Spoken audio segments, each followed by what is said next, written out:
Alright, today I'm going to give my review on the Nimh Skate 908, and we're going to tell you if this is the best skate available on the market right now. So stay tuned. Alright, today we're diving into a deep dive on the Nimh Skates 908, and I'm going to be breaking down to 5 categories. And those categories would be fit, durability, look, sound, and overall performance. I've been skating these for a couple of years now, and I'm basically basing this review stacked in against the skate I know very well, the Nimh V2. And the Nimh V2 I was skating back in like 2008 all the way up until like 2012, 2013. And for my personal foot preference, the way that fits on my foot is way better than any other skate on the market. Mainly because it was a Colt that cut the toe of the shell off, and then I was able to basically fit into a 9 really comfortably and not have like a huge looking skate. If you ever skated the Nimh or even looked at them sideways, you know that they got a reputation of being like really good. Especially if you look at my old pair, you know, these things got absolutely torched. And if you can see that sole plate right there, a little kick. This skate was my baby right here. I used to kill like a skin of these like every 3 months. The best part about this was you had so much room up here that you would hit your toes every so often, like on like a really steep, like a really hard ledge, but for the most part you weren't really bothered by it, and all it was beneficial. And these sole plates used to wear down so fast, as you can see, they would crack right there. I just loved the skate, and I was really sad when they became SSM and eventually just died off all completely. At the time, I thought this was the ultimate boot. Obviously, it could have been like modified later in the era where you could put like a better skin or like a slimmer skin and maybe like switch the shell up a little bit, but for me, this was one of my favorite skates that was ever released. Off the bat, let's go with fit. When I first saw these, I was super against them skates. I didn't think they were going to be a good skate. The Airwalk mold, which I thought it was based off of, I had originally tried on my friend's V1s, and when I put my foot into it, it was like one of the worst pains I have ever felt.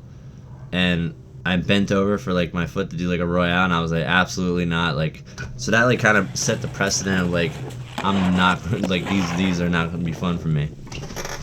So later on, I was told that they had switched the shell and they had switched it from the 909 to this 908, and everybody had told me that I could fit in the medium, and anytime you hear that, you know that there's no shot, because at this time, them only had, I believe it was extra small, small, medium, and then large. And I figured large, there was no way I was going to skate a large, because I had just done that, because I had just gone through that skating the V13s, because I was like in between that floating size of where I was a 10, 10 and a half, 11 shoe, but the size 10 Rosie's was way too tight, and the size 11 like fit me, but like I felt like I was skating in boats. Like, I would do my grinds and I feel like I would land, but I felt like I had a little too much room even with an extra insole, and they just felt like space boots on me in a way. And I was always like bummed out when I'd be skating, because I'm like looking down and I feel like I have these giant popsicles on my feet. And so I was in like a skate flux from like 2019 up until I got these skates, actually, because I floated in and out of those, but I didn't know what to skate, so I was always in flux on what could I try. When I first got the size medium in the mail, I put them on my feet, and I couldn't believe that they actually fit my foot. They fit my foot great. They fit my foot better than any skate that I have put on in the last 15 years, and I was completely shocked. Granted, I had intuition liners, which do make everything much better, but I do have my gripes with that, which I will do a separate review on itself. Man, I just couldn't believe that how well my foot fit in a medium, and knowing that a lot of people had trouble with their feet fitting into the skate, and then just seeing how like naturally like it just worked. Like, let's just say that like you put it in, it's like you put on a shoe that just feels amazing the first time you put it on. It was like that, and I was like to a point where I had gotten Mesmers, and I had gotten the first set of Mesmers, and I just personally didn't like them. They didn't work for my foot, but I was never a throne guy. And with this, it was like, I was kind of like actually down on my skating. I thought I was done. Like, I couldn't do certain tricks anymore, and it was like, that should be a thing in any kind of skate. You should be able to just do whatever.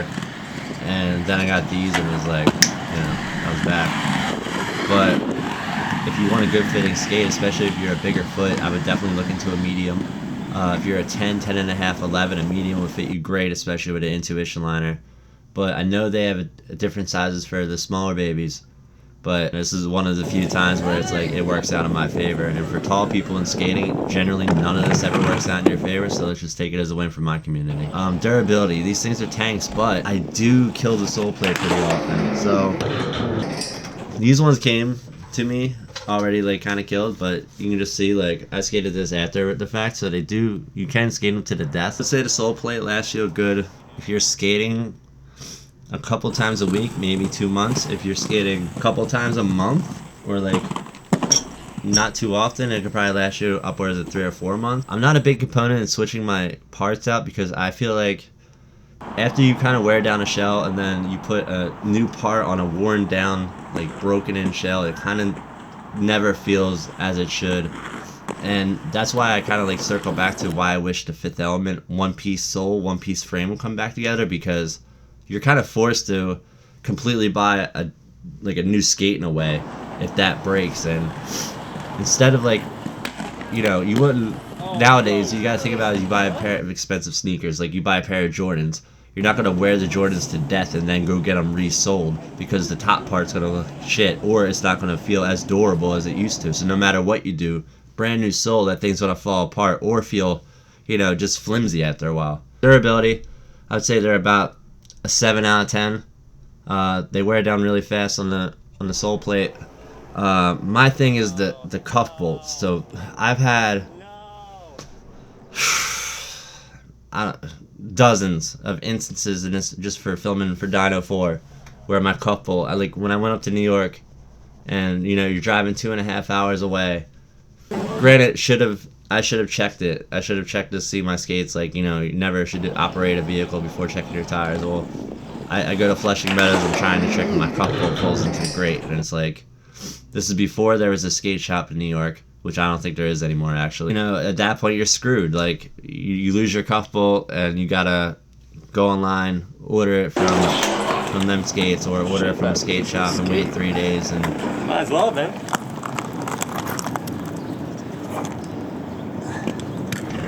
I got it. I just wish there was a better option for a quick fix for that, because for how fast they fall out, you don't even know what's going to come out at some point. It just randomly happens, and then that's just that's bad.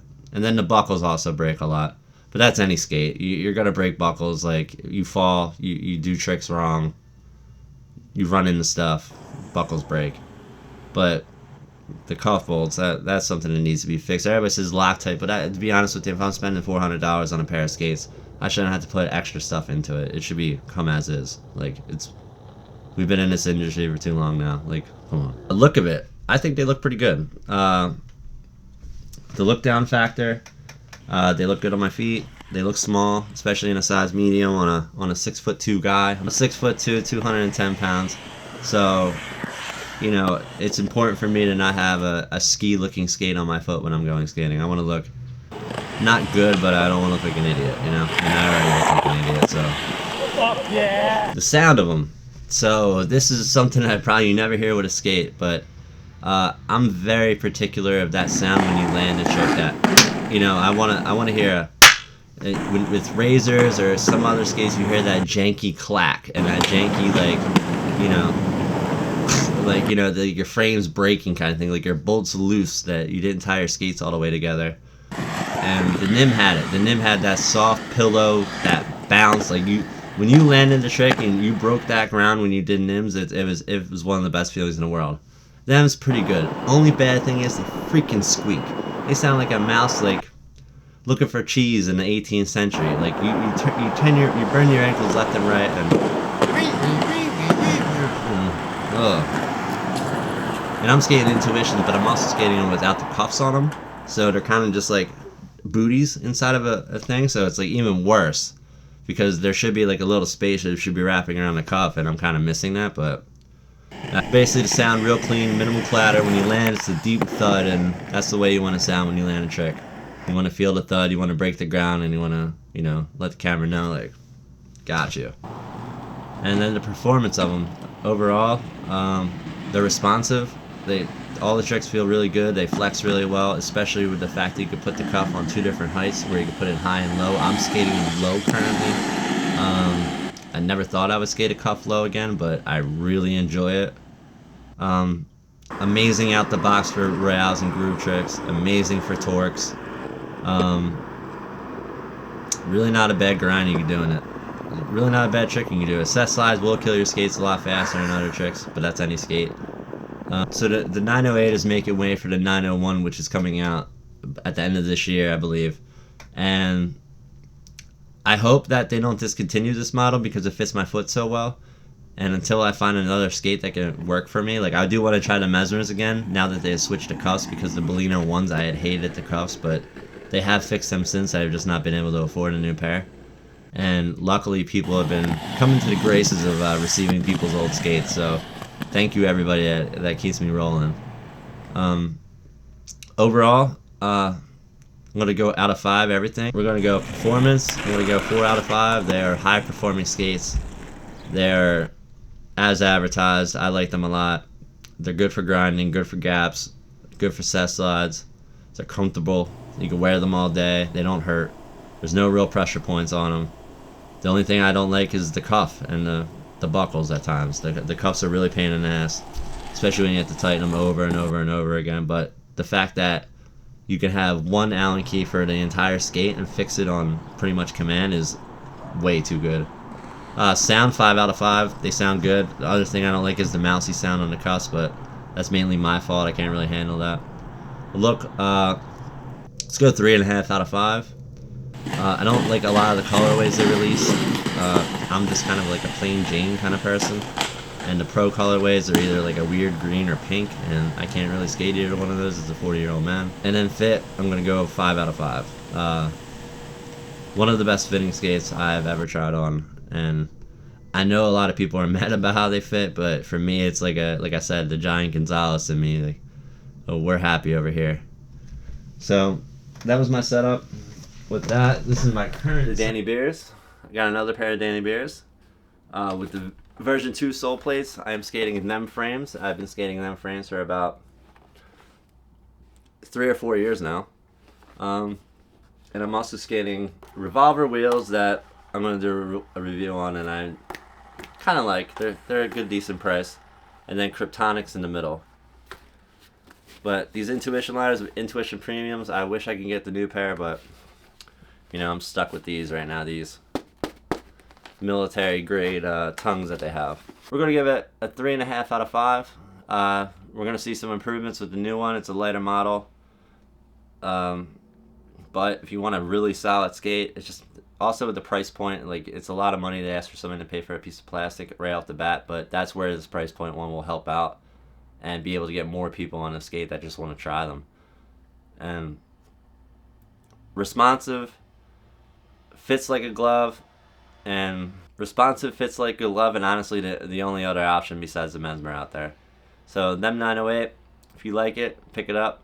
If not, here's my review on it. I know like 900 people did reviews on it, but hey, I'm a skater just like everybody else. But enjoy.